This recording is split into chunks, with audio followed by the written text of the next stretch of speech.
दोस्तों हम लोग यहाँ पर देख पा रहे हैं डॉलर चने की फील्ड और बहुत ही शानदार फील्ड बनी हुई है और हमारे बीच में उन्नतशील किसान भी है जिनसे हम चर्चा भी करेंगे और यहाँ पर समझेंगे कि कब इसको बोया था, इसमें बेसल डोज क्या किया, ड्रिप का क्या सिस्टम रहा, पानी कैसे चलाया और कितने घंटे चलाया और ड्रिप कितने लीटर डिस्चार्ज है, बीज की मात्रा क्या रखी थी, सीड ट्रीटमेंट क्या किया था, वो सारी जानकारी आज लेने वाले हैं। तो हमारे से सामने साथ में उन्नतशील किसान है जो कि काफ़ी बड़े एरिया में खेती करते हैं। पास में आप देख पा रहे होंगे ये पूरी टमाटर की फील्ड है और यहाँ पर भी हम चलने वाले हैं। इनके यहाँ पे ऑटोमेशन जैसा सिस्टम बनाकर रेडी कर लिया है, तो उसको कैसे इन्होंने मैनेज करना है वो भी सारा समझेंगे। तो हमारे साथ में है भैया से हम जानकारी लेंगे, पूरा समझेंगे। जयराम जी की भैया। जयराम जी की भैया। क्या नाम है आपका? देवेंद्र पाटीदार। थोड़ा सा पास में आ जाए। ये कितने एकड़ का खेत है आपका? ये पूरा करीब 20 एकड़ का। 20 एकड़ का, जिसमें आपका यहाँ का चना है। हाँ। और टोटल कितना खेत है आपका जहाँ पर डॉलर है? डॉलर करीब बीघे में 56 बीघे के आसपास। 56 बीघे के आसपास में। बाकी और क्या क्या क्रॉप करते हैं आप? में अदरक है। हाँ। और टमाटर है, मिर्ची है। मतलब सभी करीब मिक्स हाँ। क्रॉप आप करते रहते हैं, मल्टी क्रॉप करते मल्टी हैं। क्रॉप। तो ये जो हम चने की बात कर रहे हैं, इसमें खेत की जो तैयारी करी थी आपने, तो ये कल्टीवेटर या फिर इस तरह से बात करें तो आपने क्या पल्टी प्लाऊ या क्या किया था ऐसा? ये सोयाबीन का खेत था। हाँ। सोयाबीन के खेत में कल्टीवेटर करके और हाफ बेड बनाया हुआ है। हाफ बेड बनाया हुआ है जी। हाफ बेड पे अपन ने बेसल खाद डाला है 11-30-14 महाधन का। 11-30-14 हाँ, महाधन, ठीक है। और एक इंद्रा एग्रो का मिरेकल आता है, मिरेकल जिसमें कैल्शियम मैग्नीशियम सल्फर है। एकड़ का 1 बैग वो डाला है। 3 किलो सल्फर एकड़ का है और एक्टिन और ट्रेक्शोर डाला हुआ है। ये भी कंप्लीट आपने डोज किया है एकड़ का। ये बेसल डाला हुआ है। उसके बाद अपन ने इस पे बुआई की और ड्रिप अपने पास 1 लीटर डिस्चार्ज की है। तो 10-10 घंटे दोनों रो पे पानी चलाया है। बोने के बाद पानी चलाया और 10 घंटे बीच में भी, ऐसा 30 घंटे अपन ने ऊपर पहले जब फर्स्ट इरिगेशन था वो किया है।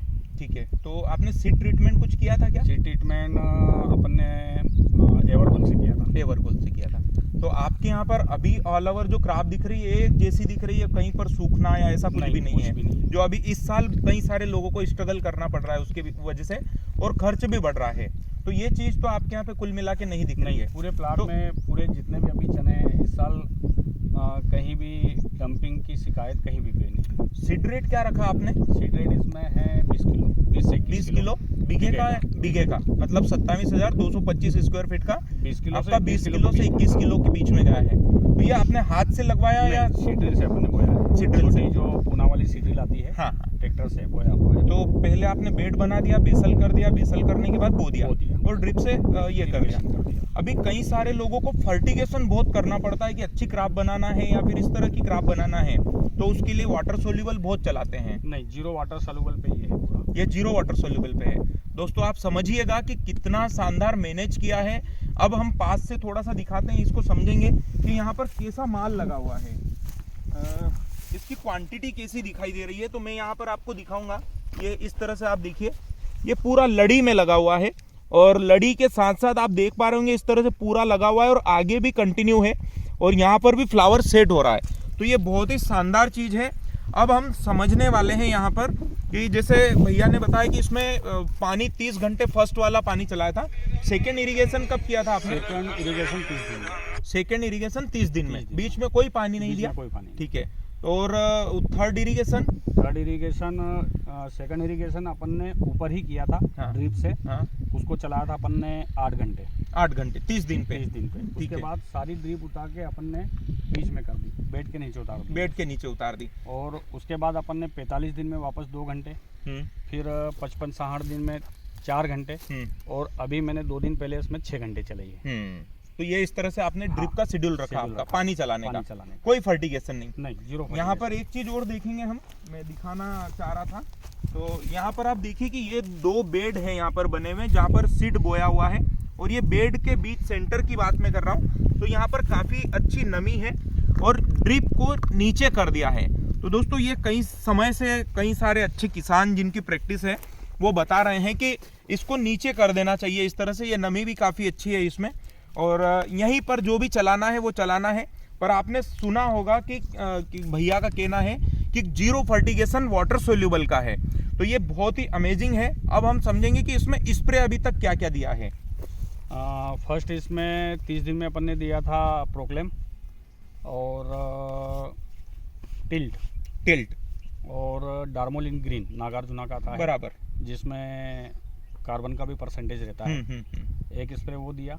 फिर दूसरा स्प्रे अपन ने दिया था रोको, प्रोक्लेम और डार्मोलिन ग्रीन। फिर से डार्मोलिन ग्रीन। हाँ। तो आपके यहाँ पे ग्रीनरी बहुत शानदार होगी उसी समय से।